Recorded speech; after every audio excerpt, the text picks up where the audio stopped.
আজকের এই ভিডিওটি শুধু তাদের জন্য যারা ভাবছেন 2022 সালে এসে ইউটিউবিং করবেন এবং কত টাকা বাজেট করে আপনি ইউটিউবে আসতে পারেন। তো আমি আজকে A to Z আমি দেখিয়ে দিব যে আমি কত টাকা বাজেট করে বা আমি কত টাকা সামান ব্যয় করে আমি ইউটিউবে ভিডিও আপলোড করি। তো আপনারা যারা অলরেডি আমার দর্শক বা তারা আপনারা জানবেন যে আমার ভিডিওগুলো কিরকম হয়, কিন্তু আমি কোন পরিস্থিতিতে থেকে আমি আপনাদের মাঝে ভিডিওগুলো উপস্থাপন করি সেটা আজকে এই ভিডিওতে আপনাদেরকে সম্পূর্ণ আমি দেখিয়ে দিব। তো সম্মানিত দর্শক শ্রোতা মণ্ডলী, আজকে এই ভিডিওটি আপনারা কেউই মিস করবেন না যারা নতুন ইউটিউবিং করবেন ভাবছেন।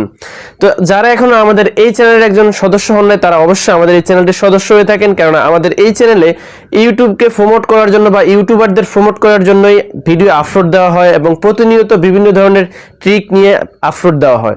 তো চলুন তাহলে আমরা আজকে দেখে নেই কিভাবে আমি আমার এই সেটআপগুলোকে অবলম্বন করে আমি ভিডিও আপলোড করি এবং কত টাকা আমার বাজেট গিয়েছিল। তো চলুন